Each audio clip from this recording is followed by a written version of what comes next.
한 남자가 헌터 자격 시험에 참가해 단지 맨손 격투만으로 헌터계에 떠오르는 신예를 쓰러뜨려 세계 최정상 S급 실력자들을 경악시킨다. 이 장면은 모든 심사위원을 경악하게 만들었다. S급 길드의 최강 멤버조차 투지를 감추지 못하고 직접 그의 한계를 시험해보고 싶어한다. 하지만 그들이 모르는 사실은 그 남자가 이 세계에서 80년간 싸워온 무적의 창신이라는 것이다. 그는 혼자 힘으로 그 세계의 마왕을 물리쳤다. 임무를 완수한 후 그는 극심한 피로를 느꼈다. 그래서 그는 여신에게 자신의 모든 경험과 기억을 그대로 보존한 채 지구로 돌려보내 달라고 요청했다. 여신은 그의 요청을 들어주었지만 지구에 있던 그의 몸은 이미 죽었기에 그의 영혼을 새로운 그릇에 담아주기로 했다. 그때 한 줄기 빛이 내게 쏟아졌고 나의 새로운 그릇은 지구에서 막 죽어가던 몸이었다. 하지만 여신은 내가 그 그릇으로 분명 새로운 삶을 살 것이라 믿었다. 다시 눈을 떴을 때 나는 지구에 있었다. 그 저주받을 이 세계는 나를 끝없이 괴롭혔다. 이제 지구로 돌아왔고 내 새로운 몸은 겨우 10대 소년이다. 주방 수도꼭지를 트니 깨끗하고 오염되지 않은 물이 나온다. 그리고 가볍게 누르기만 해도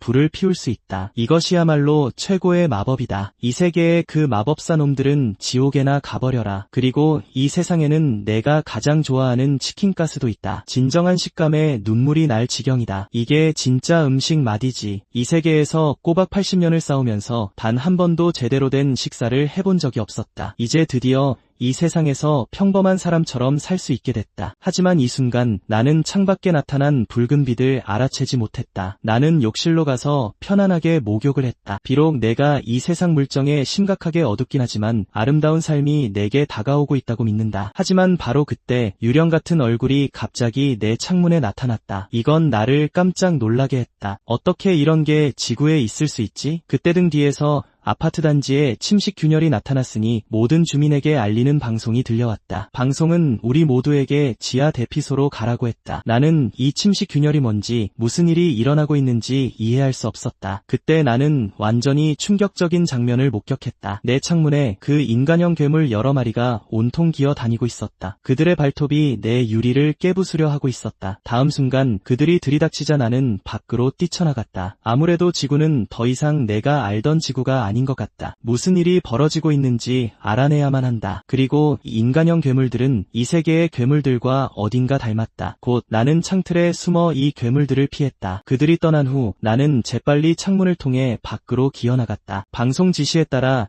대피소로 가야겠다고 생각했다. 바로 그때 앞에 있는 아이를 발견했다. 아이를 데리고 도망치려는데 아이는 되돌아가서 그 괴물들을 찾고 싶어 했다. 아이의 얼굴은 어려 보였지만 눈빛은 단호했다. 그는 그 괴물들을 쓰러뜨릴 계획이라며 내게 같이 할 거냐고 물었다. 나는 혼란스러웠다. 요즘 아이들은 다 이렇게 용감한가? 아이에게서 지구가 꼬박 13년 동안 일했다는 것을 알게 되었다. 침식 균열은 괴물이 나타나는 포털이며 아무도 그것이 어떻게 형성되는지 언제 어디서 나타날지 모른다. 이 사실은 나를 우울하게 만들었다. 지옥을 뚫고 지구로 돌아왔더니 여기도 생지옥이 되어 있었다. 나는 아이에게 지금 가장 강한 헌터가 누구냐고 물었다. 이 말을 듣자 아이는 재빨리 이선의 이름을 언급했다. 이선은 지구 10위권에 드는 카나비 길드 소속이다. 그녀의 무기는 대검이고 현재 근원지에서 침식 균열을 처리하고 있다. 비록 이 세상에 강력한 헌터들이 있더라도 평범한 사람이 실제로 괴물과 싸운다는 것은 여전히 믿기지 않았다. 바로 그때 나는 갑자기 아이의 입을 막았다. 나는 그에게 조용히 하라고 말했다. 말하지 마. 앞에서 괴물들이 오고 있다. 자세히 보니 우리 앞에 괴물이 5마리 있었다. 하지만 나는 우리가 5마리를 보았지만 한 마리가 더 숨어 있다는 것을 안다. 다행히 이 몸은 평범한 사람을 뛰어넘는 힘을 가진 것 같아서 이 괴물들을 상대하는 건 문제가 되지 않을 것이다. 하지만 싸우는 동안 아이를 보호할 자신은 없지만 그렇다고 혼자 둘 수도 없었다. 해결책을 생각하던 중 나는 갑자기 익숙한 것을 감지했다. 공기 중에 푸른 에너지가 있었다. 이건 만화인 것 같다. 이제 확신이 들었다. 이건 내가 그 세계에서 봤던 것과 똑같다. 다음 순간 우리 앞의 괴물 중 하나가 갑자기 불길에 휩싸였고 이 공격은 내게서 나온 것이었다. 것이었다. 비록 80년 넘게 축적한 만화는 고갈되었지만 공기 중에 만화가 있다면 모을 수 있다. 이것은 내 영혼에 새겨진 패러독스 아이를 여전히 사용할 수 있다는 의미다. 화력은 좀 실망스럽지만 이 녀석들을 상대하기에는 충분하고도 남을 것이다. 이것을 본 아이는 감탄하는 표정을 지었다. 고유 스킬을 가지고 있을 줄은 몰랐어요. 그 말과 함께 아이는 앞으로 달려나가 이 괴물들을 죽이려 했다. 나는 할 말을 잃었다. 괴물 우두머리는 아직 죽지도 않았는데 뭘 믿고 뛰쳐나가는 거야. 아니나 다를까 내 예상대로 아이는 즉시 그 괴물들의 표적이 되었다. 이것은 아이를 겁에 질리게 했다. 다행히 내 손이 제때 그의 팔을 잡았다. 나는 아이에게 땅에 있는 막대기를 건네달라고 말했다. 내 무기 좀 빌려야겠다. 다음 순간 세 개의 형체가 빠른 속도로 내게 달려들었다. 무기를 손에 쥔 후 내 눈빛은 완전히 변했다. 막대기가 공기를 가르는 우렁찬 소리가 났다. 그러자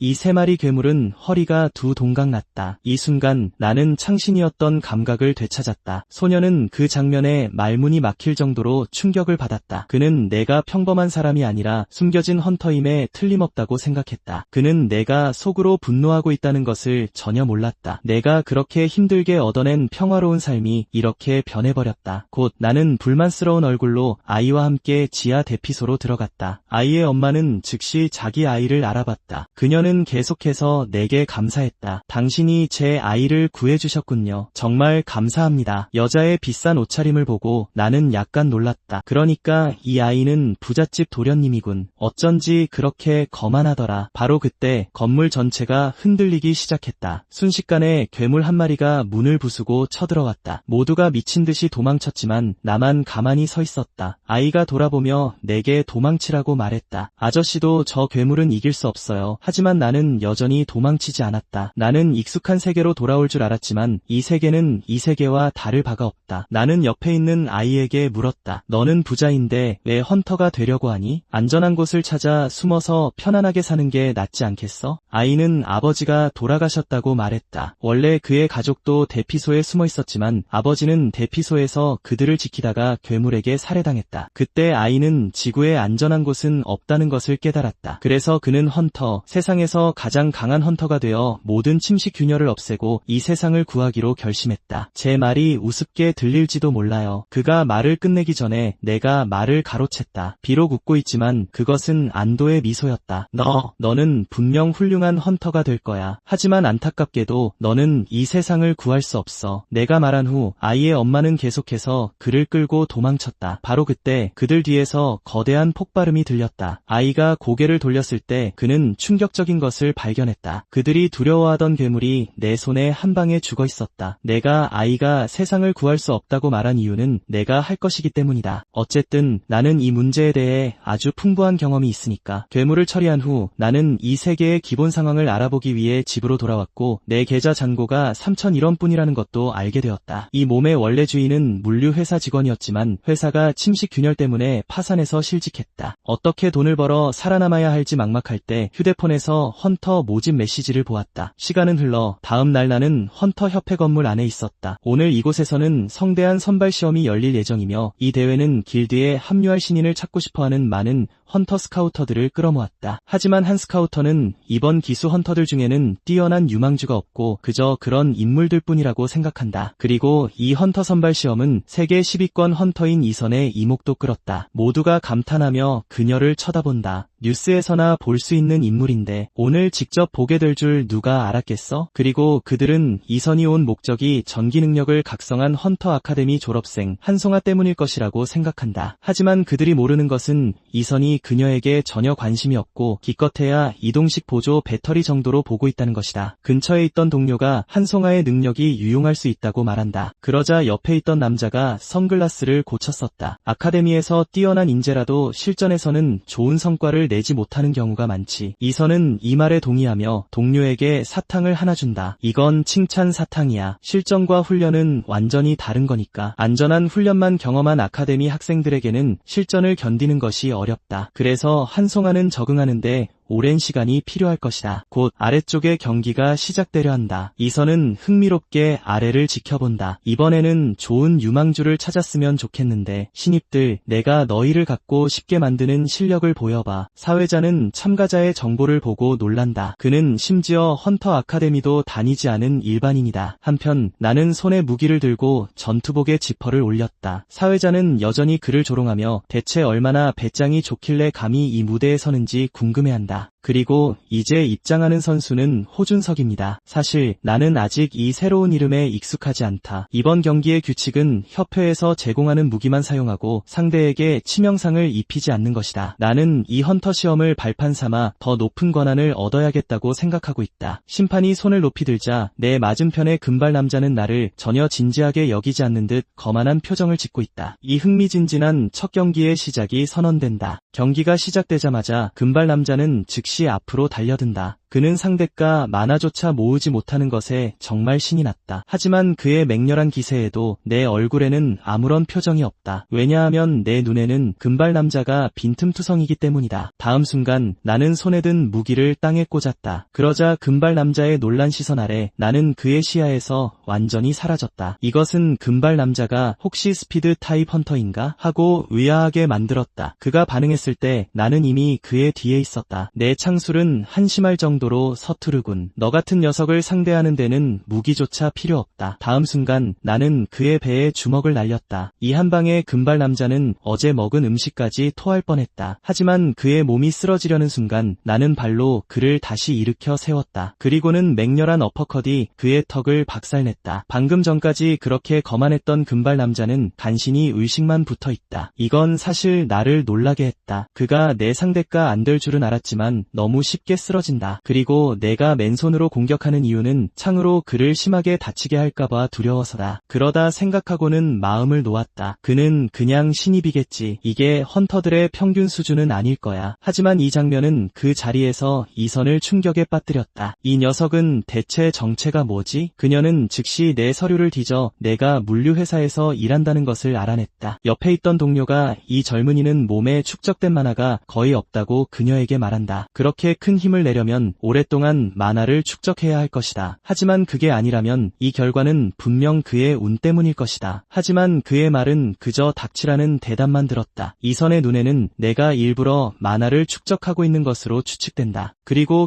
경기장에서 나는 목을 돌렸다. 조금 불편하긴 하지만 내 능력을 증명하려면 단호하게 그를 쓰러뜨려야지. 그래서 나는 그의 옆으로 걸어갔다. 나는 주먹을 높이 들었다. 금발, 걱정 마. 이 주먹은 절대로 치명적이지 않을 테니까. 하지만 이 순간 금발 남자는 이미 겁에 질려 계속해서 자비를 구걸하고 있었다. 쾅 소리와 함께 나는 한 방에 그를 쓰러뜨렸다. 그 장면은 많은 헌터 스카우터들이 나에 대해 논의하게 만들었다. 그리고 다른 스카우터들이 나에 대해 논의하는 동안 이선은 직접 내 힘을 시험해보기로 결심한다. 그녀의 동료가 어디로 가고 싶냐고 묻는다. 이선은 그저 협회장을 만나고 싶다고 대답한다. 그녀가 그에게 묻고 싶은 게 있다. 그동안 나의 전투는 계속되었다. 하지만 결과는 모두 똑같았다. 그들은 내 새 합을 버티지 못했다. 이 헌터 아카데미는 도대체 뭘 가르치는지, 어쩜 이렇게 쓸모없는 놈들만 나오는지 모르겠다. 마침내 몇 명을 쓰러뜨리자 제법 괜찮은 상대가 내 앞에 나타났다. 그녀가 등장하자마자 사람들은 즉시 그녀에 대해 이야기하기 시작했고 그녀는 바로 후보생 한송아였다. 모두들 그녀가 이 미스터리한 슈퍼루키의 연승을 막을 수 있을지 궁금해했다. 나는 그녀를 힐끗 쳐다보자마자 바로 흥미가 생겼다. 오늘 본 사람 중에 이 여자애가 만화를 가장 많이 모았기 때문이다. 한송아는 큰 소리를 쳤다. 운 좋게 여기까지 왔겠지만 이제부터 더 이상의 행운은 없을 것이다. 나는 속으로 비웃었다. 헌터 아카데미에서는 이런 상투적인 대사도 가르치나? 다음 순간 한송아는 손에 든 칼을 천천히 뽑았다. 그녀의 눈에서 황금빛이 터져나왔다. 넌 아마 특별한 기술이 없겠지. 그렇지. 하지만 그렇다고 봐주진 않을 거야. 그녀의 말에 나는 잠시 멈칫했다. 내가 어떻게 특별한 기술이 없을 수 있겠나? 섰다간 내가 다칠까 봐 걱정될 뿐이다. 그녀는 길게 숨을 들이마시더니 몸을 재빨리 웅크리고 구부렸다. 그녀의 손 근처에서 기류가 만화를 모으는 것 같았다. 그녀 그녀의 칼날에 황금빛 번개가 나타나고 검 전체가 살짝 떨렸다. 이걸 보니 약간 흥미가 생겼다. 다음 순간 그녀의 모습이 갑자기 튀어나가며 그 청록색 빛이 터져나왔다. 하지만 그녀가 힘들게 모은 발도술은 나에게 전혀 해를 끼치지 못했다. 나는 그저 뛰어올라 피했을 뿐이다. 한송아는 완전히 충격받았다. 그가 피했다고. 그가 점프 한 번으로 번개 같은 발도술을 피했다. 공중에서 나는 이게 좀 흥미롭다고 생각했다. 칼집과 칼날의 전기를 흘려 자력을 띠게 한 다음 발도에 자기력을 더해 레일건으로 변환하는 방식이군. 잠시 후 내 몸은 안정적으로 땅에 착지했다. 지금까지 내 기술이 최고였지만 가장 중요한 점을 놓쳤어. 바로 언제 공격할지 생각하는 거지. 넌 너무 빠른 공격에만 집중하고 있어. 한송아의 실수는 공격 속도를 더 높이기 위해 공중에 자기장 궤도를 깔아 뒀다는 것이다. 그러니 아무리 빠르고 강해도 바보가 아닌 이상 그렇게 뻔한 궤적의 공격을 맞아줄 리가 없다. 한송아는 방금 내가 운이 좋았을 뿐이라고 생각하며 다소 불만스러워했다. 그러고는 재빨리 칼을 뽑아 다시 맹렬한 공격을 퍼부었다. 그 기술이 없어도 너 같은 녀석은 이길 수 있어. 하지만 실망스럽게도 나는 그녀의 공격을 쉽게 피했다. 정말 멍청하군. 내 가장 빠른 공격도 피하는데 이렇게 단순한 공격에 맞을 리가 있겠나? 내 말에 한송아는 완전히 격분했다. 그녀의 머리는 더 이상 생각하는 법을 잊고 분노로만 가득 찼다. 이 분노 속에서 한송아는 가장 강력한 일격을 날렸다. 나는 그녀가 억지로 강력한 만화를 모으고 있다는 것을 한눈에 알 수 있었다. 계속하다간 그녀의 몸이 무너질 것이다. 재빠른 움직임으로 나는 한송아 앞에 도착했다. 방금 내 기술은 아주 멋졌지만 여기까지 하자. 공격하기 전에 나는 흥미롭게 그녀에게 말했다. 아프면 왼손을 들어. 그리고는 퍽소리와 함께 나는 그녀의 복부를 세게 쳤다. 이 주먹에 전력을 다하지는 않았지만 그래도 한송아는 피를 토했다. 그걸 보고 나는 계속해서 주먹을 날려 한송아의 얼굴을 무자비하게 공격했다. 마침내 나는 그녀의 얼굴에 묵직한 주먹을 날렸다. 이 주먹을 맞고 한송아의 의식은 흐릿해졌다. 쿵소리와 함께 이 총망받던 신인은 나를 이기지 못했다. 오히려 그녀가 패배했다. 이 장면은 현장에 있던 모두를 충격에 빠뜨렸다. 그가 한송아를 압도했다고? 그녀는 아카데미 수석 졸업생인데 내가 무명이라서 다른 사람들은 한송아가 만화에 너무 의존하고 신체 단련을 게을리한 허풍쟁이라고 생각했다. 이때 등 뒤에서 움직임이 들렸다. 나는 한송아가 아직도 나와 싸우고 싶어 하는 줄 알았다. 하지만 뒤돌아보니 그녀는 그저 왼손을 들고 있을 뿐이었다. 그녀의 온몸은 지금 멍한 상태였다. 아마 일어서지도 못할 것이다. 이 모습에 나는 약간 재미있다고 느꼈다. 아까 아프면 왼손을 들라고 말했었는데 정말로 왼손을 들 줄은 몰랐다. 정말 착한 학생이군. 이때 한 직원이 심판에게 재빨리 다가갔다. 그 사람은 심판의 귀에 몇 마디 속삭였고 심판의 미간은 더욱 찌푸려졌다. 그러자 심판은 현장에 있는 모든 사람에게 발표했다. 경기 일정이 변경되었습니다. 승자 호천석 선수, 잠시 휴식을 취해 주십시오. 그의 말에 나는 다소 혼란스러웠다. 경기가 이미 끝난 거 아니었나? 왜 나에게 쉬면서 다음 경기를 준비하라고 하는 거지? 심판의 다음 발언이 내 의문을 풀어주었다. 잠시 후 승자 호천석 선수는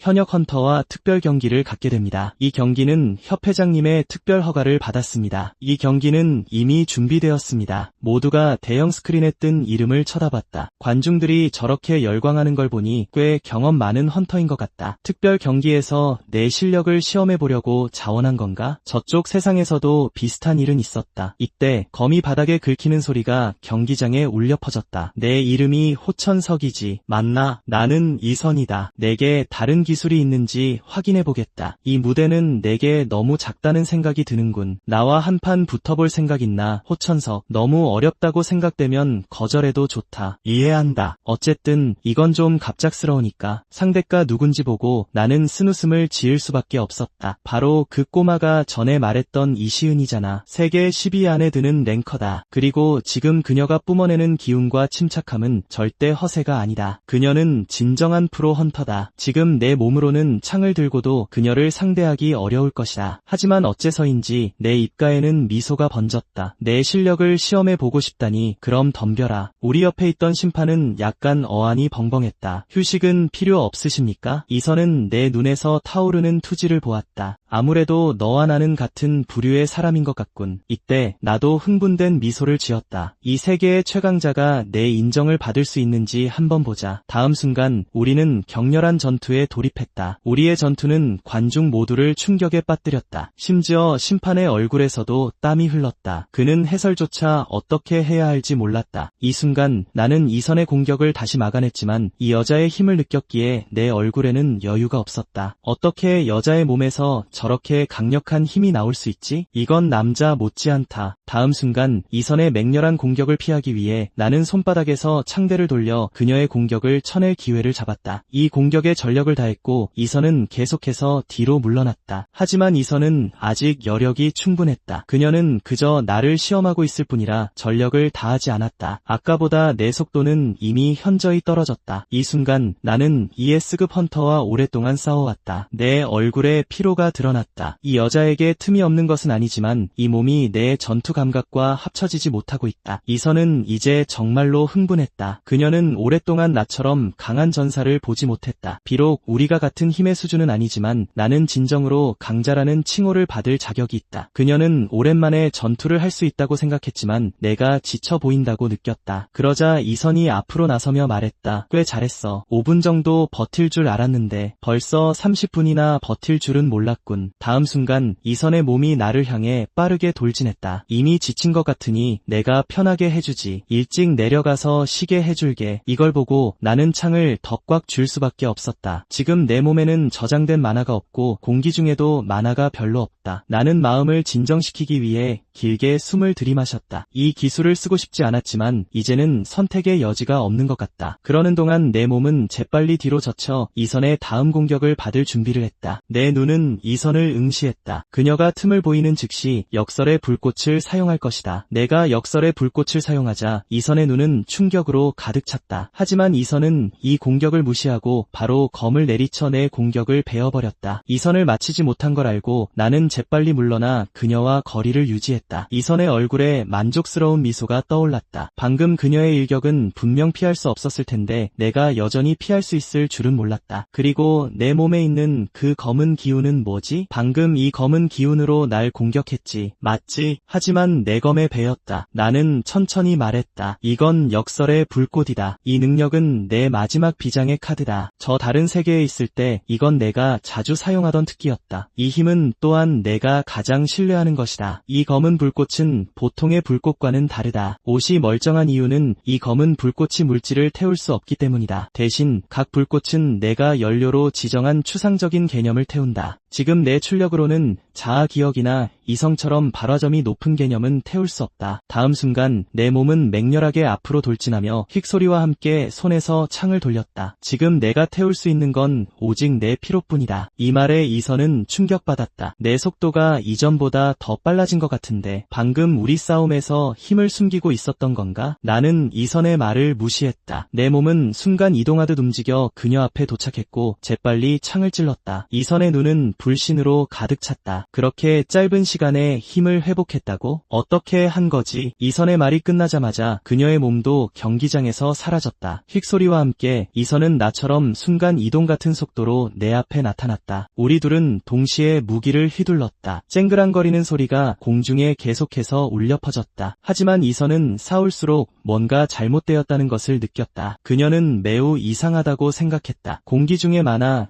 농도가 계속 변동하고 있었다. 경기장 설정은 바뀌지 않았으니 가능성은 하나뿐이다. 그리고 그 이유는 내 역설의 불꽃이다. 불꽃이 물질을 태울 때 에너지를 방출하는 것처럼 역설의 불꽃도 추상적인 개념을 태울 때 만화를 방출한다. 나는 만화를 사용해 역설의 불꽃을 점화하고 역설의 불꽃은 내 피로를 태워 더 많은 만화를 생산한다. 이건 끝없는 순환이다. 피로를 태운 후 다시 피로를 이용해 역설의 불꽃을 만들어내는 것을 계속 반복하기 때문이다. 다시 말해 내 특기는 장기전이다. 싸움이 길어질수록 상대는 약해지지만 나는 항상 반쯤 지친 상태를 유지하며 상대와 싸운다. 이때 이선이 갑자기 내 앞에 나타나 검을 휘두르는 동작을 취했다. 검이 부딪히는 소리와 함께 이선의 일격은 경기장 바닥을 그대로 박살냈다. 하지만 이 일격은 나를 맞히지 못했다. 이선은 천천히 고개를 들었다. 아직도 계속하고 싶나? 나는 먼지 속에서 천천히 천천히 걸어 나왔다. 이 순간 나는 마치 다른 사람의 다리에 필사적으로 매달려 놓아주지 않는 사람 같았다. 나는 씩 웃었다. 너와 소모전을 벌일 준비가 되어 있는데 나더러 포기하라고? 난 아직 계속할 수 있다. 그걸 모르나? 나는 이선을 도발하기 시작했다. 나처럼 나아갈 때와 물러설 때를 모르는 사람이 당신의 마음에 들었는지 궁금하군. 이선의 눈에는 지친 표정이 서려 있었다. 그녀가 이런 이유는 내 수준에 맞춰 힘을 억누르며 싸웠기 때문이다. 만약 진심이었다면 그녀는 아마 한 방에 나를 쓰러뜨릴 수 있었을 것이다. 나아갈 때와 물러설 때를 모르는 사람은 아무도 좋아하지 않을 거라 생각한다. 나무를 태우면 재만 남는다. 이미 타버린 재는 다시 태울 수 없다. 마찬가지로 역설의 불꽃 또한 잔여물을 남긴다. 모든 것이 타서 재만 남게 되면 그것이 바로 역설의 불꽃이 사라지는 순간이자 내 삶의 끝일 것이다. 이시연은 손에 든 타이머를 본다. 총 4시간 17분. 이 순간 나는 이시연에게 완전히 패배했다. 그녀가 내게 말을 건다. 오래 버텼네. 아직도 계속 싸울 건가? 하지만 나는 바로 포기한다. 제발 살려주세요. 계속 싸우다간 정말 죽겠어요. 나의 기권으로 이 대결의 승자는 이시연이 되었다. 그 순간 이시연은 주머니에서 막대사탕을 꺼낸다. 그 막대사탕을 보자 그녀의 부하들은 모두 깜짝 놀란다. 이시연은 내게 막대사탕을 던진다. 막대사탕 외에도 명함이 하나 있었다. 이건 내가 열심히 싸운 것에 대한 보상이야. 내 명함도 같이 넣어뒀어. 꼭 전화해. 나는 명함을 집어들고 살펴본다. 거기에는 팀 파트너 헤드헌터 이시연이라고 적혀 있었다. 이시연이 내게 조용히 말한다. 자세한 이야기는 나중에 하자고. 푹 쉰 다음에 전화해. 2시간 반 후 나는 이시연이 준 막대사탕을 깨물어 부순다. 나는 눈앞의 스마트폰에 감탄한다. 내 시대에는 그들이 줄 수 있는 증거라고는 손으로 쓴 종이 증서뿐이었다. 하지만 이 핸드폰은 신분 증명뿐만 아니라 중고장비 판매 전용 앱에 메시지와 통화 기능까지 있다. 이건 내가 머물렀던 다른 세계를 떠올리게 한다. 원거리 통신 마법과 약간 비슷한 느낌이다. 그 순간 거대한 남자가 내 앞에 나타난다. 당신이 헌터 호찬석 씨 맞죠? 화면보다 실물이 훨씬 잘생겼네요. 이 남자는 키가 2m는 좋게 넘어 보인다. 그리고 이 사람은 나를 찾더니 명함을 건넨다. 태백 유한회사라고 적혀있다. 그의 이름은 이성윤이다. 그가 나를 찾은 목적은 자기 팀에 합류시키기 위함이다. 자기 밑에서 충분한 경험을 쌓으면 내가 분명히 빛을 발할 거라고 생각한다. 나는 그의 표정을 올려다본다. 거짓말을 하는 것 같지는 않다. 하지만 문득 이시연의 표정이 떠오른다. 그때 그녀의 얼굴은 살짝 붉어져 있는 것 같았다. 그녀는 푹 쉬고 나서 꼭 연락하라고 했다. 그래서 나는 이성윤의 명함을 치운다. 어쨌든 이미 선약이 있으니 지금 확답을 줄 수는 없다. 그래서 나는 결정하기 전에 생각해볼 필요가 있다고 말한다. 이 행동에 이성윤은 호탕하게 웃는다. 내가 당장 대답을 요구할 거라고 생각했나? 생각할 시간은 충분히 주지. 털털한 사람인 줄 알았는데 그가 내 어깨를 잡는다. 그 순간 나는 그의 불친절한 눈을 똑바로 쳐다본다. 그는 신중히 생각하라며 내가 똑똑한 사람이라고 믿는다고 말한다. 이 말을 남기고 그는 떠났고 나는 혼자 멍하니 서 있다. 내가 멍한 이유는 그가 그렇게 노골적일 줄은 몰랐기 때문이다. 이제 절대로 그의 길드에는 가지 않을 것이다. 고려조차 하지 않을 거다. 10분 후 나는 이시연에게 전화한다. 어디로 가야 그녀를 만날 수 있는지 묻는다. 그녀는 주소를 보내준다. 헌터협회 2층에 있는 캐빈. 그냥 올라와서 자기를 찾으라고 한다. 2층에 도착하니 정말로 캐빈이라는 가게가 있다. 점원은 나를 보고 매우 기뻐한다. 어쨌든 나는 이제 떠오르는 신성이니까 캐빈에 오신 것을 환영합니다. 안에 계신 분이 한참을 기다리셨습니다. 내가 온 것을 보고 이시연이 돌아서서 내게 손을 흔든다. 이시연은 내가 이렇게 일찍 올 줄은 몰랐던 모양이다. 무슨 일 있었어? 나는 방금 있었던 일을 그녀에게 말해준다. 어떤 거구의 남자가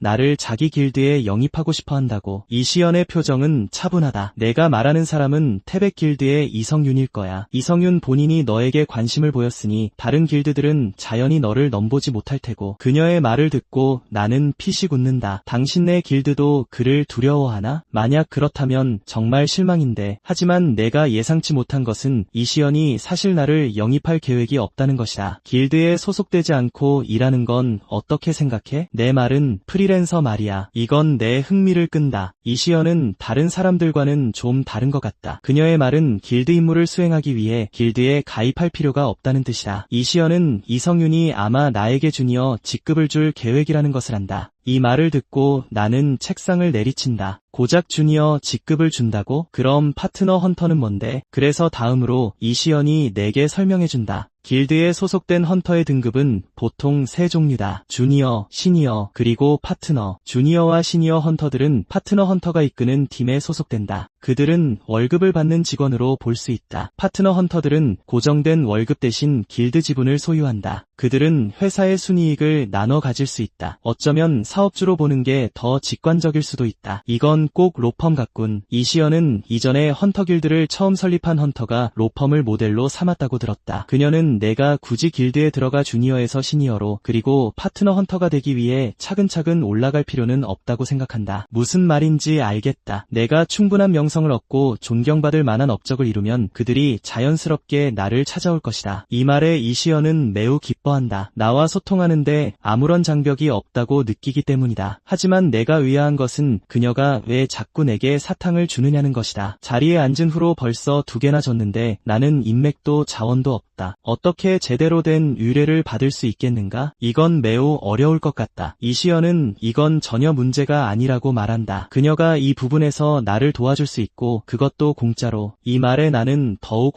혼란스러워진다. 세상에 공짜 점심 같은 건 없다고 믿는다. 그래서 알고 싶다. 왜 나를 위해 이렇게까지 하는 거지? 그 순간 이시연은 서류철에 손을 뻗는다. 나중에 내가 충분한 명성을 쌓아 길드에 스카우트 될 때 한 여자가 너를 도왔다는 사실만 기억해주면 좋겠어. 그녀가 내게 빚을 지게 하려고 이러는 것임을 알 수 있다. 그 순간 이시연은 손에 든 서류철을 천천히 내 쪽으로 민다. 이거 한번 볼래? 하지만 할지 말지는 내게 달렸어. 나는 파일을 열고 살펴본다. 이건 인천시에서 온 의뢰다. 교동도라는 곳이 있는데 2년 전에 침식 균열을 제거하려다 실패해서 그곳에 침식지대가 형성되었다. 나는 원래 그녀가 내게 침식 균열을 제거해 달라고 할 줄 알았다. 알고 보니 그녀는 내가 교동도를 순찰하며 추가적인 침식 틈새가 있는지 확인하고 제거해 주길 원했다. 임무는 지금부터 한 달 후로 예정되어 있다. 성금으로 500만 원을 지급하고 성공 시 추가로 1,500만 원을 지급할 것이다. 나는 서류를 테이블 위로 던진다. 이건 목숨을 거는 일인데 보수가 썩 후한 편은 아니군. 이시연은 흥분된 표정을 짓는다. 불공평하다고 생각하면 더 강해져서 이름을 날려. 그러면 주머니가 가득 차도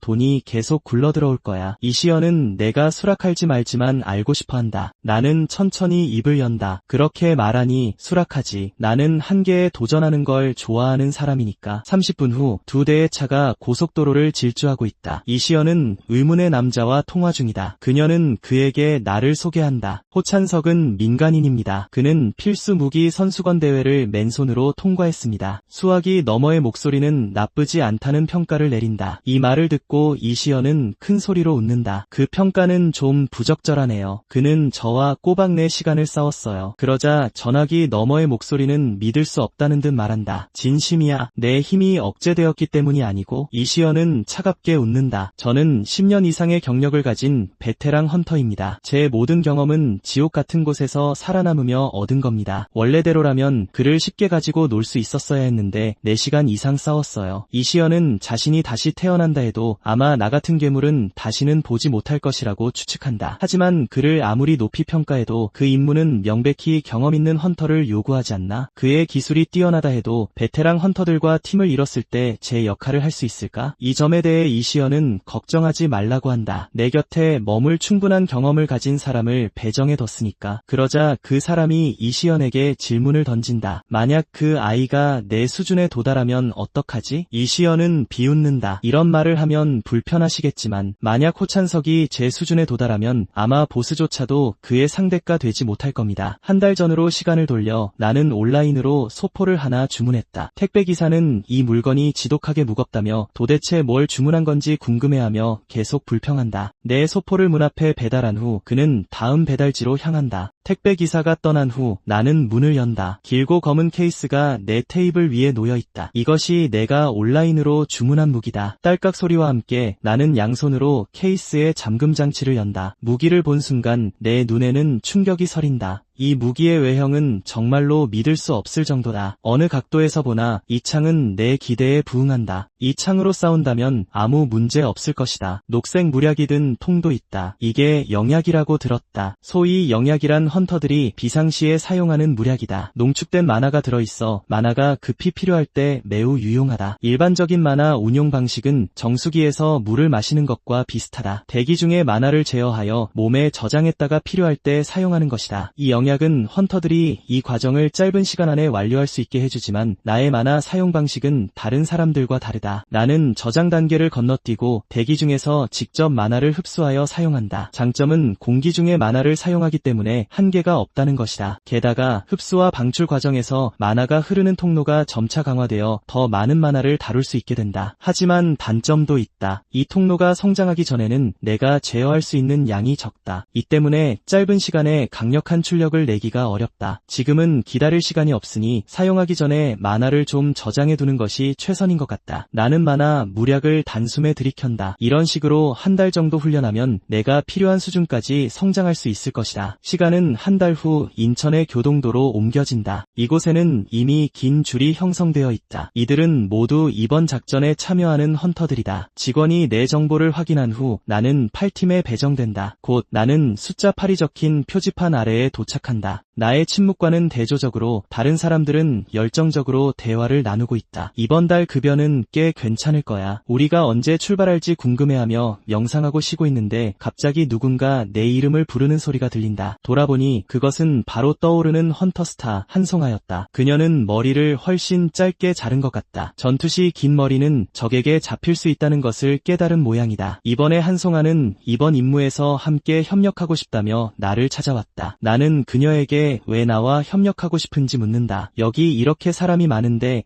그들에게는 묻지 않는 거지. 그녀가 나와 협력하고 싶은 이유는 내가 강하다고 생각하기 때문이다. 협력하는 동안 그녀는 내 전투 스타일을 관찰하고 배울 수 있다. 정말이지 어이가 없군. 짐이 하나 더 늘어난 것 같군. 단기간에 떼어낼 수는 없을 것 같고 내 속도를 따라올 수 있다면 따라와. 이때 직원이 우리 대화를 가로막았다. 팀원이 모두 모였으니 임무 설명을 하겠다고 한다. 처음 참가하는 헌터도 있으니 용어 설명을 하겠다. 경험 많은 헌터분들은 양해 부탁드립니다. 현재 부식 균열은 1등급, 2등급, 3등급 그리고 등급별로 분류됩니다. 1등급에 가까울수록 위험도가 높습니다. 또한 특정 지역에서 처음 나타나는 부식 균열은 알파로 지정됩니다. 요동도의 알파 부식 균열은 현재 북부 인서리에 있는 교회에 위치해 있습니다. 등급 외 부식 균열이긴 하지만 부식 균열은 언제든 강화될 수 있으니 접근하지 마시길 바랍니다. 우리의 임무는 요동 지역 관리 구역 내를 순찰하며 추가로 나타날 수 있는 부식 균열을 찾아 제거하는 것입니다. 팀원들 사이에서 불만의 목소리가 터져나왔다. 정말로 신입을 선멸 임무에 투입시킨다고? 장난하는 거야. 하지만 직원은 아무런 대꾸도 없이 우리를 목적지로 이끌었다. 도착하자마자 누군가 이곳은 위험하다고 말하는 소리가 들렸다. 멀리서도 뼈가 시릴 정도의 기운이 느껴진다고 한다. 피가 얼어붙을 것 같은 느낌이라고 했다. 너무 과장하는 거 아닌가 하는 생각이 들었다. 그때 한송아가 칼등으로 내 허벅지를 툭 치며 움직이라고 신호를 보냈다. 임무는 이미 시작됐다고. 직원은 섬의 상황이 해상 관제실로 보고되고 있다고 외쳤다. 도움이 필요하면 연락하라고 했다. 헌터 여러분, 건투를 빕니다. 목적지에 도착한 후 무리는 계획을 세우기 시작했다. 일주일 안에 두 지역을 조사하는 것이 임무였다. 그때 내 목소리가 그들의 계획을 가로막았다. 나는 휴대폰 지도를 가리켰다. 하서사에 기지를 설치하고 그곳을 중심으로 활동하는 게 좋겠습니다. 이 모습에 몇몇 사람들이 매우 불쾌해했다. 넌 누구야? 처음 보는 얼굴인데. 신입이군. 맞지? 그보다 왜 하서사로 가야 하는 거지? 그리고 신입, 우리에게 명령하려 들지마. 나는 그들의 무례함을 무시하고 현재 상황의 근거에 설명했다. 하서사에서는 이 지역 전체를 조망할 수 있습니다. 오래된 사찰 건물도 남아있으니 숙소로 사용할 수 있고요. 이건 상식 아닌가요? 다들 모르셨습니까? 예상치 못하게도 내 제안에 그들은 폭발하고 말았다. 근처에 머물 곳은 많아.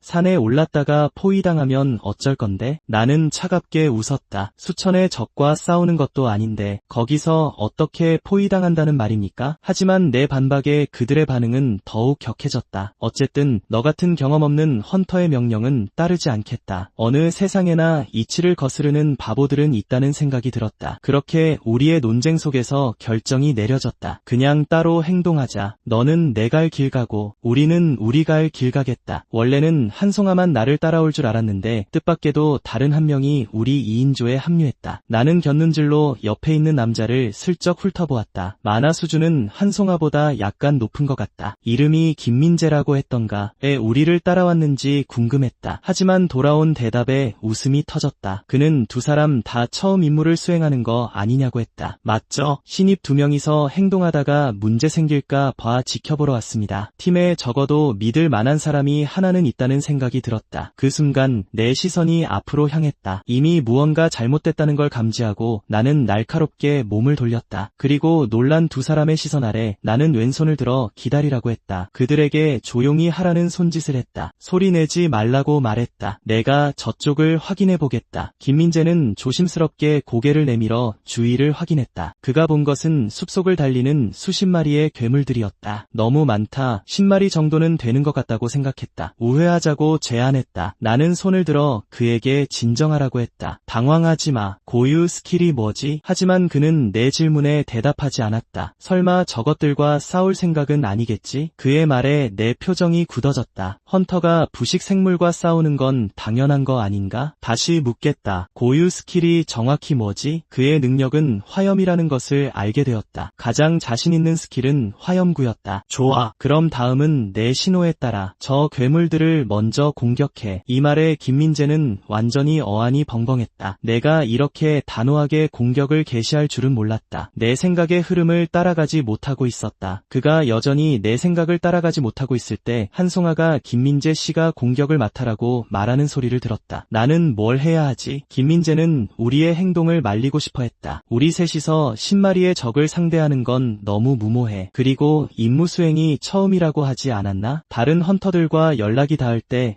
다시 합류해야 해. 나는 그들이 제 시간에 오지 못할 거라고 말했다. 그들의 위치에서 여기까지 오는데 시간이 너무 많이 걸리니까. 그들은 우리와 달라. 우리는 하서사에서 바로 출발했지. 다른 헌터들은 해안선을 따라 다른 균열을 찾고 있어. 또 다른 점은 무전으로 그들을 성급하게 부르는 건 현명하지 않다는 거야. 신호를 듣고 지원하러 올 거라는 보장이 없으니까. 게다가 우리가 기다리는 동안 이 괴물들이 흩어지면 다른 헌터들에게 위협이 될 수도 있어. 김민재는 진정하고 내가 언급한 문제들을 분석했다. 그는 내 말이 전적으로 옳다는 것을 깨달았다. 그리고 설사 헌터들이 근처에 있더라도 아까의 갈등 때문에 즉시 달려오지 않을 수도 있었다. 그 말은 이 괴물들을 처리할 수 있는 건 우리뿐이라는 뜻이었다. 이렇게 비교적 불리한 상황에서 우리가 해야 할 일은 기습 공격을 하는 것이다. 그래서 당신의 화염구가 중요해. 지금 김민재와 쓸데없는 소리를 할 시간이 없었다. 나는 그들에게 내 전술을 바로 설명했다. 먼저 김민재가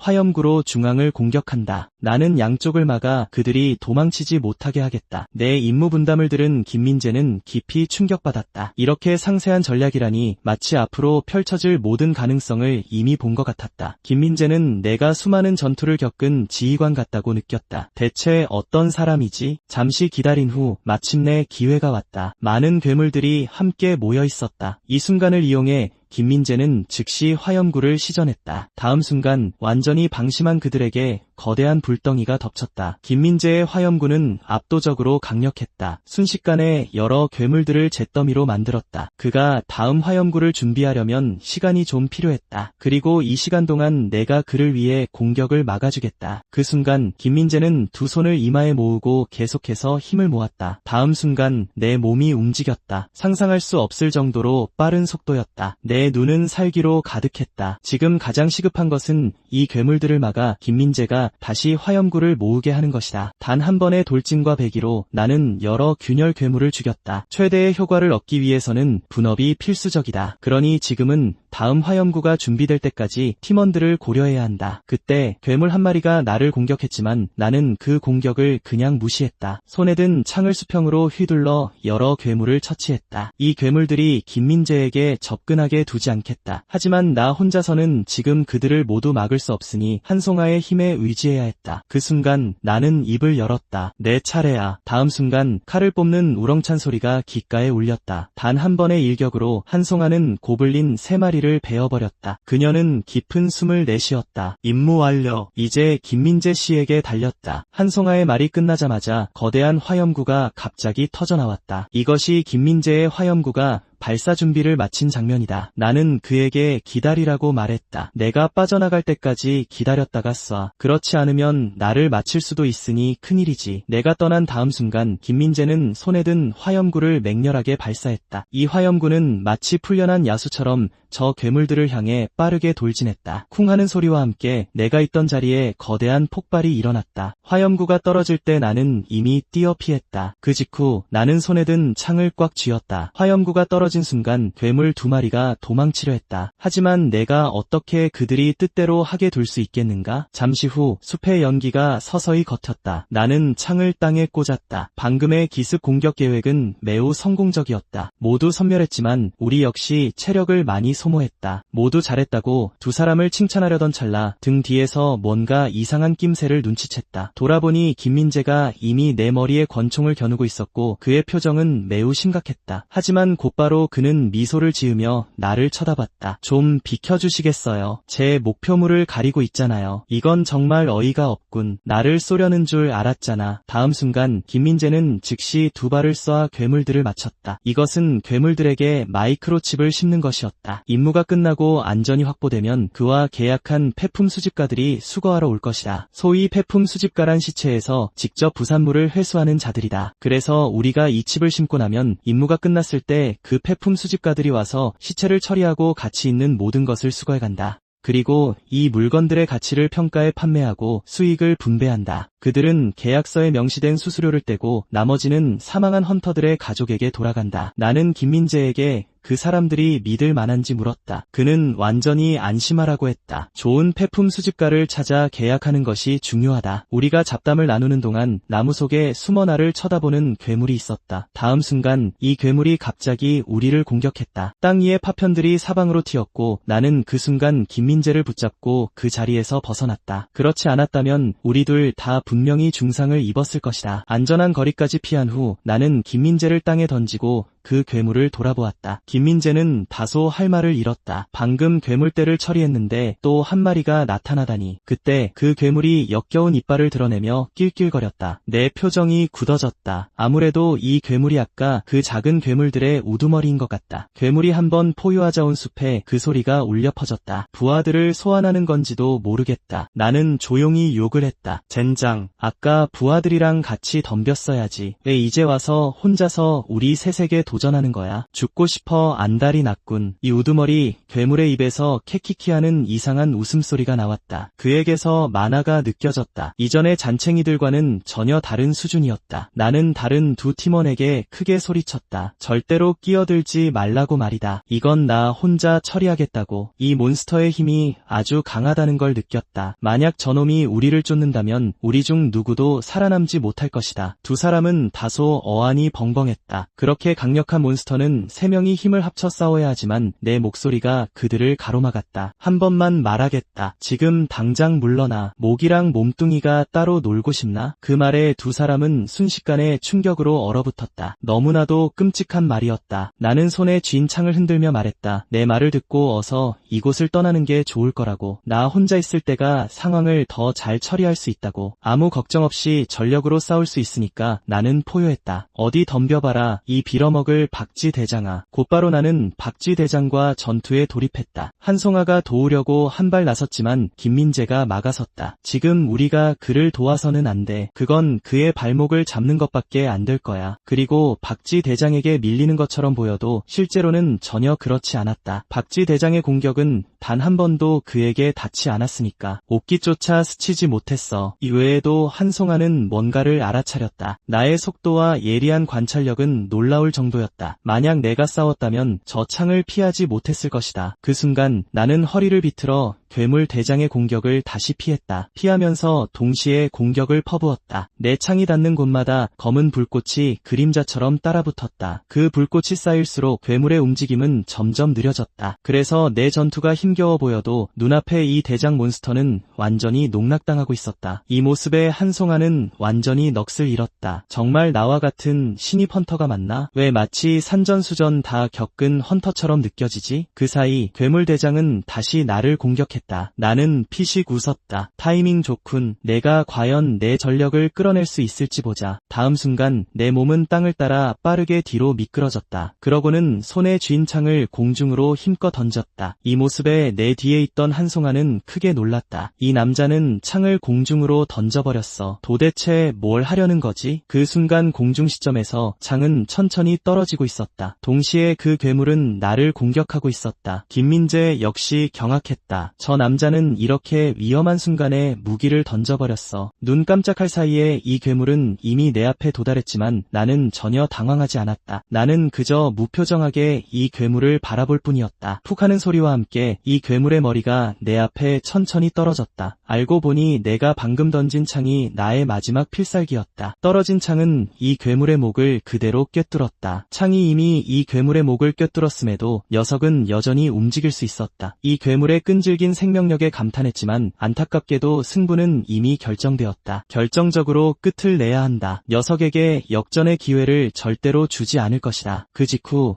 두 사람의 경악스러운 시선 속에서 나는 창을 뽑아 괴물의 머리를 반복해서 찔렀다. 김민재는 다소 놀랐다. 어떻게 된 거지? 분명히 허준석이 밀리고 있는 것처럼 보였는데 눈 깜짝할 사이에 괴물이 쓰러졌다. 방금 대체 무슨 일이 일어난 거지? 그때 나는 고개를 돌려 소리쳤다. 김민재 씨, 이런 몬스터가 여기서 나타나는 게 정말 정상입니까? 이 점에 대해서는 김민재도 의구심을 품고 있었다. 침식체의 핵도 아닌 개체가 이 정도라면 여기가 침식지대라면 최소 3등급은 되어야 합니다. 알고 보니 침식체는 총 4등급으로 나뉘었다. 작전 전 브리핑에서 교동도의 알파 침식체는 등급외라고 분명히 들었다. 그렇다면 교동도의 알파 침식체는 이미 3등급으로 격상된 것 같다. 이 상황은 즉시 상부에 보고해야 한다. 한송아는 내 추측에 다소 회의적이었다. 나는 그녀에게 침착하게 생각해보라고 말했다. 3등급이 아니라면 현재 상황을 설명할 방법이 없다. 내가 이 점을 분석하자 김민재의 얼굴에서도 평정심이 사라졌다. 등급 외와 3등급의 차이는 하늘과 땅 차이다. 만약 이게 사실이라면 살아서 돌아갈 수 있는 헌터는 아마 거의 없을 것이다. 아무래도 이 일은 정말로 상부에 긴급히 보고해야 할 것 같다. 이 섬은 너무 끔찍하다. 그래서 김민재는 한 가지 아이디어를 제안했다. 우선 다른 헌터들을 구하러 가자. 당신의 실력이라면 3등급이라도 문제없겠지만 나는 그를 단호히 거절했다. 이 섬을 헤매는 모든 헌터를 나 혼자 어떻게 다 찾아서 구할 수 있겠는가? 나에게도 한계는 있다. 안 되는 건 안 되는 거라고 나는 두 사람에게 진지하게 말했다. 우리의 임무는 위기에 처한 헌터를 구하는 것이 아니다. 발생하는 모든 추가 침식 균열을 확인하고 제거하는 것이다. 그리고 이런 종류의 일에서는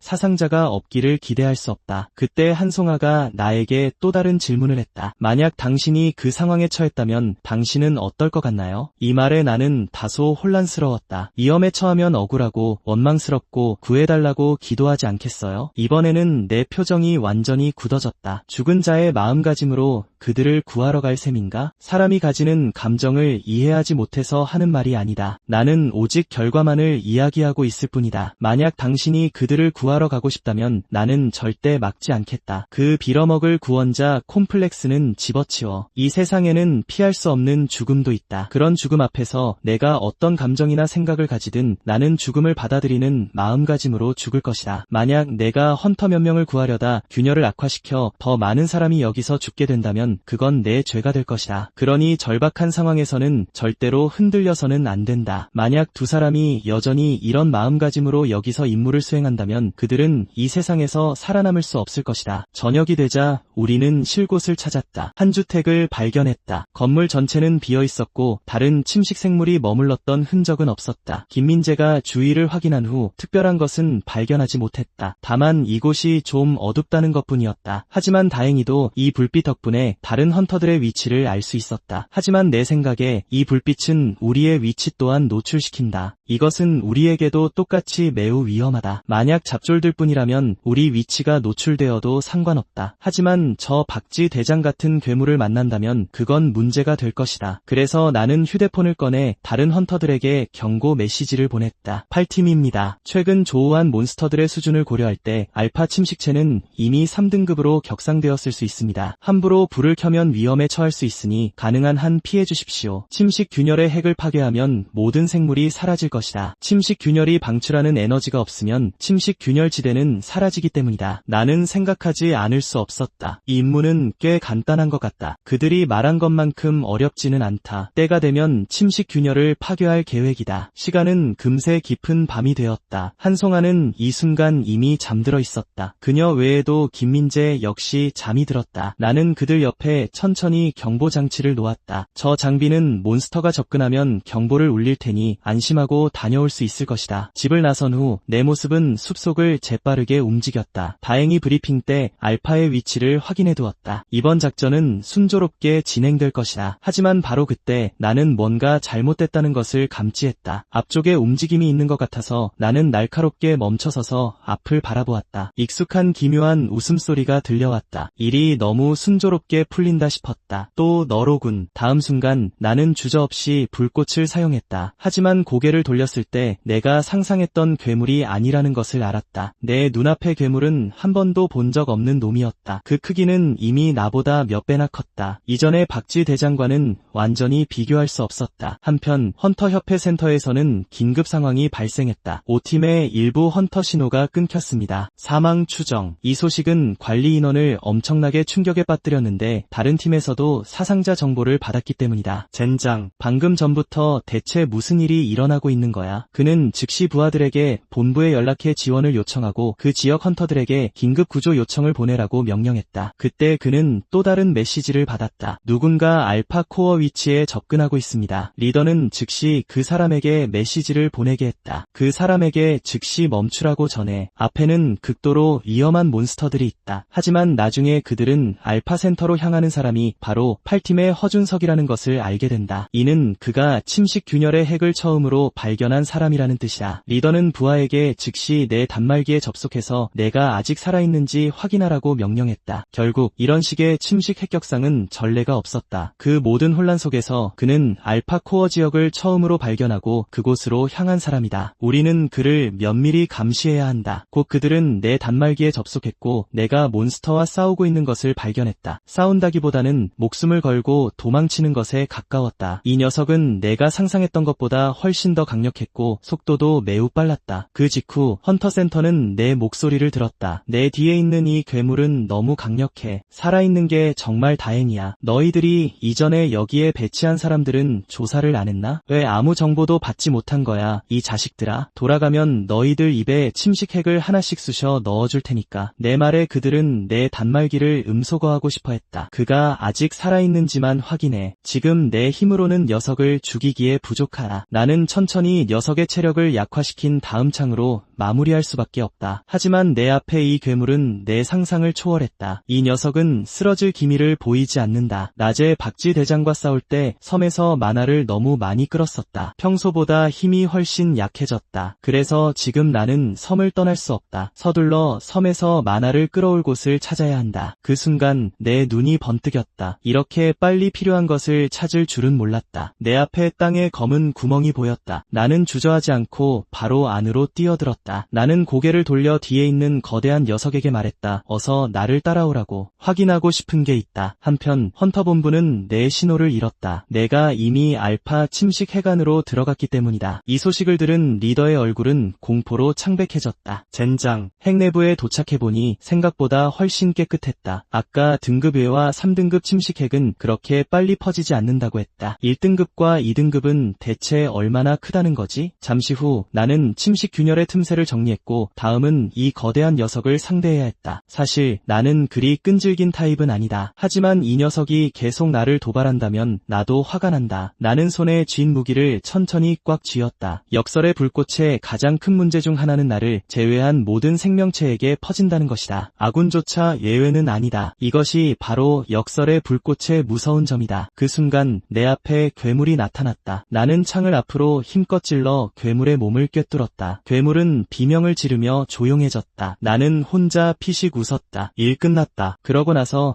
나는 공기 중의 만화를 흡수하기 시작했다. 나는 만화를 몸 안으로 끌어들여 저장한다. 공기 중에서 흡수한 만화가 몸 구석구석으로 퍼져나가 경락을 확장시키고 더욱 견고하게 만든다. 깊게 숨을 내쉬자 입에서 만화의 흔적이 실제로 빠져나온다. 이 효과는 내 상상을 초월할 정도로 정말 놀랍다. 하지만 이때 하늘에 균열이 나타나는 것 같다. 나는 두려움 없이 하늘을 쳐다본다. 앞으로 더 많은 싸움이 있을 것 같군. 잠시 후 그 균열에서 이전과 같은 괴물 여러 마리가 나타난다. 안타깝게도 한 발 늦었군. 내 신체 단련은 끝났다. 나는 전혀 두렵지 않다. 곧 괴물 3마리가 나를 향해 돌진한다. 나는 창을 흔든다. 이 생각 없는 것들, 숫자가 더 이상 도움이 되지 않는다는 걸 모르나? 다음 순간 이 괴물들은 내가 내뿜는 만화에 의해 완전히 갈기갈기 찢긴다. 놈들은 내 옷자락조차 건드리지 못한다. 현재 내 힘은 이전보다 몇 배는 강해졌지만 이 세계에서의 힘에는 아직 한참 미치지 못한다. 퍼센트로 따지자면 아마 내 힘의 1% 정도만 회복했을 것이다. 이때 갑자기 내 뒤에 그림자가 나타나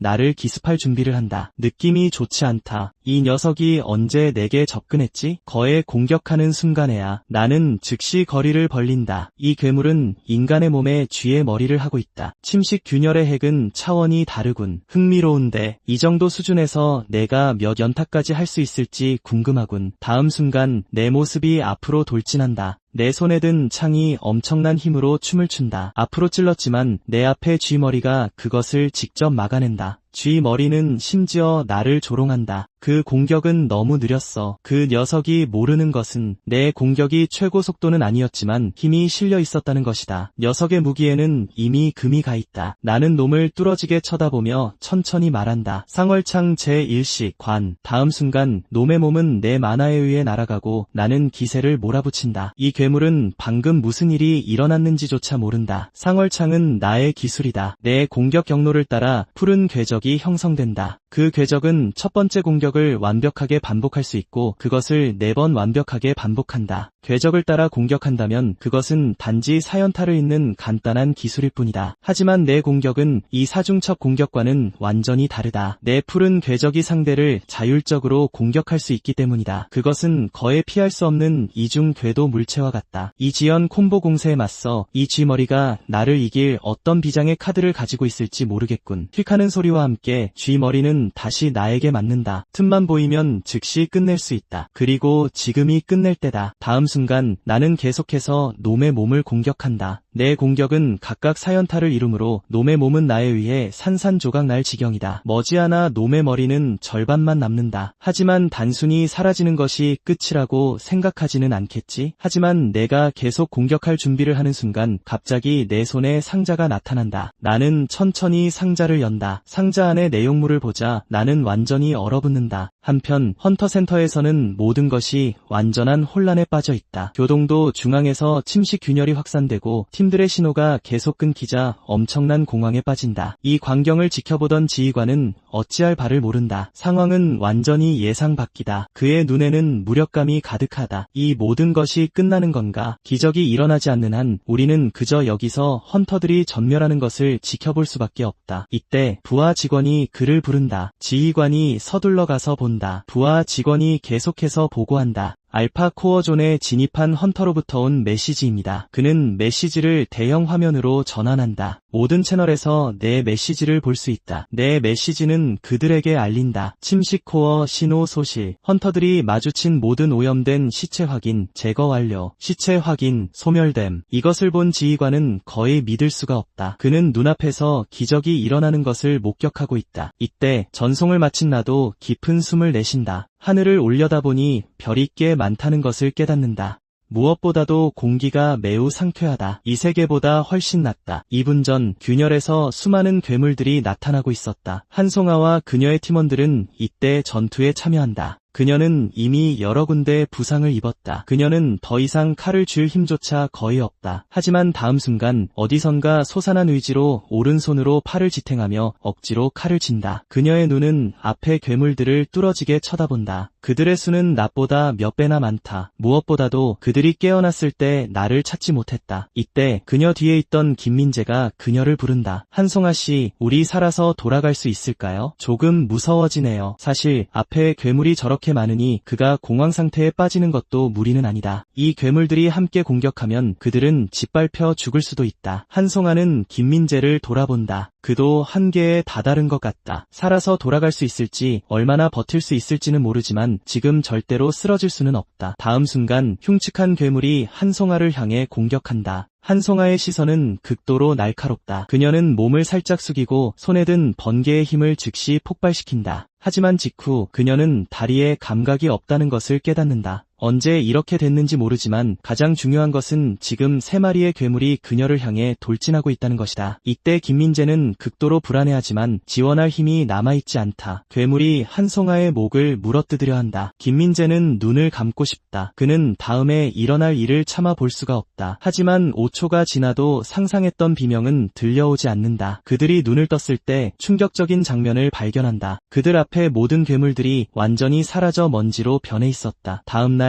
나는 교동도의 헌터 집결지에서 그들을 만난다. 이 장면을 보자 내 얼굴은 즉시 어두워진다. 이렇게 많은 사람이 다칠 줄은 몰랐는데 내가 없는 동안 침식 균열이 폭주했나? 나의 등장을 본 모두가 놀란 표정을 짓는다. 정말 혼자서 3등급 침식 균열을 클리어한 건가? 하지만 내 가냘픈 체구를 보면 3등급 침식 균열을 클리어할 수 있는 사람처럼 보이지 않는다. 조금 더 앞으로 걸어가자 8팀의 멤버들을 발견한다. 김민재는 정말로 충격을 받았다. 그는 내가 혼자서 침식 균열을 해결할 것이라고는 상상도 못했다. 나는 차갑게 웃는다. 그저 몸보다 마음이 먼저 움직였다고 해두지. 모두 동료 헌터들을 지키기 위해서. 일이 이렇게 순조롭게 풀렸으니 착한 사람인 척해야겠다. 이전의 악당 이미지를 빨리 벗어야 한다. 이때 뒤에서 누군가 나를 부른다. 그는 자신을 한국운영회사의 지점장인 박종태라고 소개한다. 나는 그를 쳐다보며 묻는다. 당신이 나를 여기로 데려온 사람인가? 그는 시장님이 나를 만나고 싶어 하니 같이 가자고 한다. 이렇게 소환된 게 몇 번인지 모르겠다. 사람들을 이리저리 부려먹는 것이 이 늙은이들의 공통적인 특징인 것 같다. 그러고 보니 생각난 게 있다. 계약서에는 3등급 균열 클리어에 대한 보상이 언급되어 있지 않았다. 여기 온 김에 가격이나 논의해볼까? 차에서 내리자 또 다른 남자가 다가와 인사를 건넨다. 그 사람은 자신을 협력 연락 전문가인 이빅제이라고 소개한다. 걸어가면서 그는 내게 말한다. 시장님께서 이 만남을 고대하고 계셨다고. 새벽에 교동도 보고서를 받고 충격을 받으셨다고 한다. 시장님은 즉시 그에게 만남을 주선하게 하고 나와 제대로 이야기하기 위해 모든 일정을 취소하셨다. 루키가 단독으로 3등급 균열을 파괴한 것은 1세대 헌터 이후로 처음 있는 일이다. 이전에 누군가 같은 일을 해냈을 줄은 몰랐다. 그들은 매우 강력했음에 틀림없다. 잠시 후 나는 성공적으로 시장실에 도착한다. 통통해 보이는 남자가 내 앞에 나타난다. 환영하네. 나는 이 도시의 시장인 박지연 1세. 갑자기 불러내서 미안하네. 그는 나를 자신의 카페로 초대하며 앉아서 제대로 이야기를 나누고 싶어한다. 인천시장으로서 교동도 문제는 그에게 큰 골칫거리였다. 비싼 길드 회사를 고용해서 처리해야 하는 것이 너무 힘들었다. 나는 차 한 잔을 마시며 속으로 차분하게 생각한다. 지금 당장 이 시장에게서 돈 좀 뜯어내고 싶군. 내가 아직 루키라는 것을 알자 그는 나를 자랑스러워하기 시작한다. 이건 나를 혼란스럽게 한다. 어쩌다 갑자기 이렇게 된 거지? 알고 보니 인천은 각국의 핵심 지역 중 하나였다. 인천공항의 훌륭한 인프라 덕분에 수많은 물류가 이곳을 통해 흐른다. 게다가 경제자유구역 프로젝트 덕분에 송도나 청라 같은 국제도시는 많은 외국인 투자자들을 유치하여 선택을 어렵게 만들었다. 엄청난 자본이 인천국제도시를 통해 흐른다. 물자는 공항을 통해 운송된다. 그것이 자네의 헌터로서의 길을 순탄하고 막힘없이 만들어줄 걸세. 이때 나는 먼저 질문할 것이 있어서 그의 말을 끊는다. 그렇게 대단한 지원을 해주시니 저도 보답으로 뭔가를 드려야겠군요. 지지율이 떨어지고 있는 시장님의 성공적인 재선을 돕는 것처럼요. 시장이 기침을 한다. 정보가 정말 빠르군. 요즘 스마트폰은 뭐든지 할 수 있으니까요. 인터넷에서 정보를 찾아봤습니다. 그의 임기는 내년 초에 끝난다. 현재 상황을 보면 재선 가능성은 희박하다는 것이 일반적인 중론인 것 같다. 시장의 이마에 식은땀이 맺힌다. 정말 직설적이군. 사실 이 의뢰에 참여하는 과정에서 인천시 정부의 허가가 필요하지 않았나? 공고와는 달리 루키로서 나는 진입하기 위해 시장의 허가가 필요했다. 그가 이를 잘 처리하면 천재를 발견했다고 주장하며 다닐 수 있다. 나를 이야기 속에 집어넣고 내 공을 가로채려는 모양이다. 시장은 앞서 언급한 인프라 덕분이라고 말한다. 시장으로서 그는 국내의 많은 기업들과 관계를 유지하고 있다. 그는 테이블 위에 커피 포장지에 손을 얹는다. 예를 들어 이 브랜드의 모델 계약이 곧 만료되니 내가 자네 얼굴을 포장지에 넣을 수 있네. 그뿐만 아니라 무한한 가능성이 많이 있다네. 하지만 이때 나는 그의 말을 끊는다. 제가 아주 싸구려로 보이시나 봅니다. 그렇게 보시는 거 맞죠? 내 말을 듣고 시장의 표정이 굳어진다. 그는 체면을 좀 구긴 것 같다. 최근 뉴스를 봤습니다. 이 세상은 이 암울한 분위기를 바꿀 새로운 얼굴이 절실히 필요한 것 같더군요. 내 눈빛이 즉시 변한다. 제 말은 당신이 제게 줄 수 있다고 주장하는 것은 어차피 제가 결국 스스로 차지하게 될 것들이라는 겁니다. 좀 불공평하지 않나요? 시장은 안전하고 보수가 높은 의뢰 같은 다른 제안들을 내놓지만 이런 제안들은 내게 전혀 흥미롭지 않다. 나는 시장에게 손을 흔들고 떠날 준비를 한다. 커피 광고 모델에게 축하 인사를 전해주세요. 제가 거절했으니 그 모델은 이 커피 브랜드를 계속 광고할 수 있겠군요. 한편 다리 터널 안에는 두 사람이 있다. 한 남자가 말한다. 교동도 실험은 실패한 것 같군. 땅에 무릎 꿇은 남자는 반복해서 사과할 뿐이지만 좋은 소식이 있다. 좋은 소식이라는 말에 남자의 얼굴에 흥미가 비친다. 무릎 꿇은 남자가 말하는 좋은 소식은 헌터 자격 시험 영상이다. 거기엔 내가 패러독스 플레임을 사용하는 영상이 기록되어 있다. 남자는 영상을 보고 미소를 짓는다. 정말 인상적이군. 이 루키. 인천 교동도 임무를 완료한 후 매월 1일에 전국 월간 헌터 순위가 재조정된다. 이것은 또한 매달 모두가 간절히 기다리는 순간이다. 연령대에 상관없이 모두가 이 순위 발표를 고대한다. 모두가 이번 달 1위가 누가 될지 궁금해합니다. 우리 헌터들도 이 랭킹에 큰 관심을 보입니다. 보통 순위 변동은 크지 않아서 대중들에게 재미를 주는 정도입니다. 하지만 이번엔 다릅니다. 곧 이 순위표는 헌터협회 회장 문종태에게 전달됩니다. 회장님, 9월 세계 헌터 랭킹 보고서입니다. 확인해 주십시오. 한편 멀리 전장에 있는 이선 역시 이 순위표에 주목하고 있습니다. 그녀는 내가 순위권에 들었는지 정말 알고 싶어합니다. 이 순간 나는 의자에 앉아 막 나온 따끈따끈한 순위표를 보고 있습니다. 화려한 화면에도 불구하고 가장 중요한 부분은 역시 상위 10위입니다. 곧 나는 랭킹 화면을 클릭합니다. 10위 검사 이선, 5위 투척 단검 김채윤, 3위 염신 최효유, 2위 괴력 장태석. 1위를 보려는 순간 등 뒤에서 노크 소리가 들려옵니다. 돌아보니 이곳의 스태프였습니다. 오래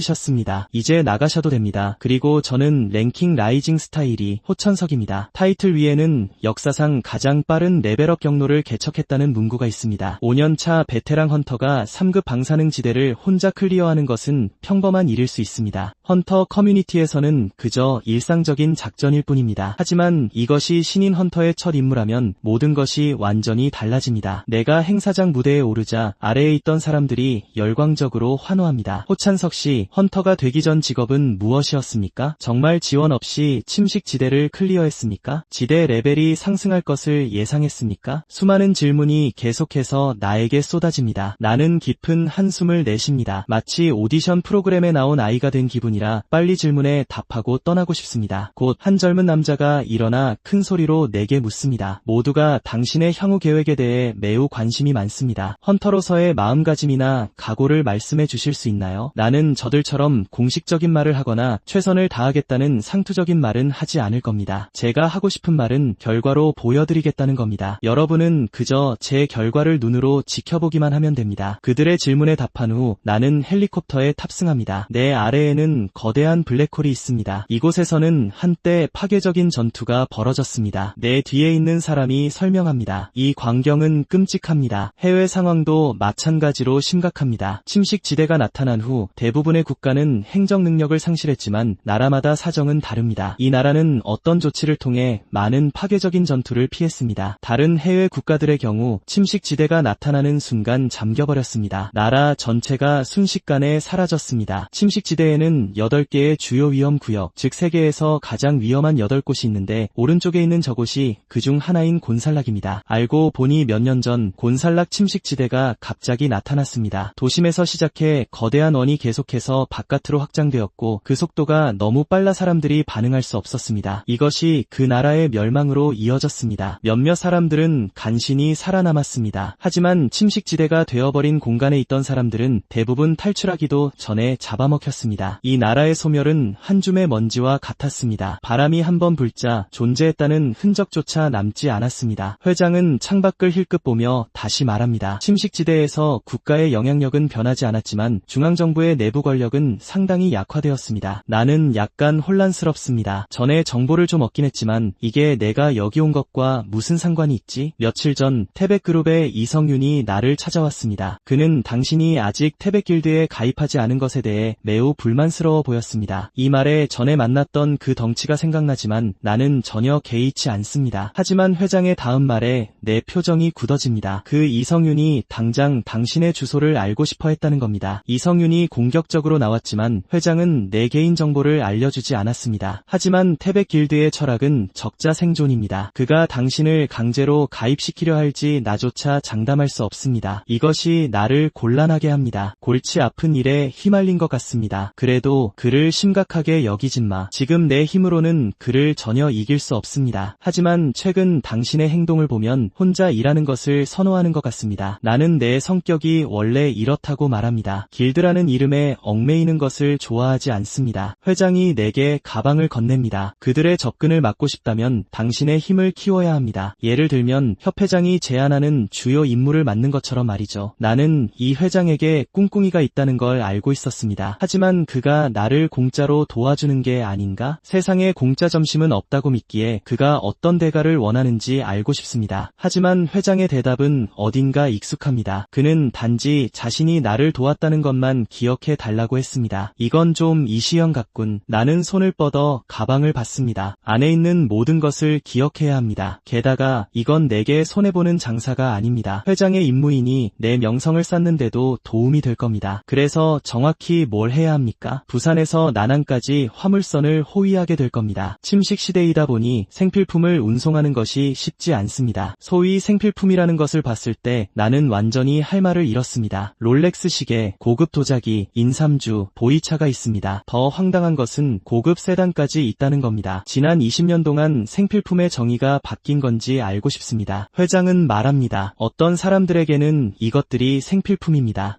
당신 같은 사람이라면 이해할 줄 알았는데 하지만 그의 말은 여기서 갑자기 멈춥니다. 마음속으로 그가 말한 20년이 무슨 뜻인지 궁금해합니다. 이것은 나를 이해할 수 없게 만듭니다. 중앙정부가 이미 붕괴된 나라에서 이런 쓰레기 같은 물건들이 아직도 필요한 걸까? 많은 국가가 침식지대의 침식으로 무너지고 있지만 국제정치가 아직 의미를 잃은 것은 아닙니다. 그러니까 본질적으로 이것은 관계 유지를 위한 윤활유인 셈입니다. 이건 노골적인 뇌물입니다. 그렇다면 거절하고 싶습니다. 말을 하는 동안 나는 이미 허리에 안전벨트를 잘랐습니다. 회장의 이마에 식은땀이 맺힙니다. 잠깐만요. 한국 정부는 이 일을 매우 중요하게 생각합니다. 나는 그를 안심시킵니다. 내 생각은 변하지 않았습니다. 개인으로서 정치의 중심에 휘말리는 것은 어리석은 짓입니다. 호찬석 헌터, 이렇게 말하는 게 좀 거만하게 들릴 수도 있겠지만 당신은 막 데뷔한 신인일 뿐입니다. 과도한 관심이 이미 당신에게 독이 된 것 같군요.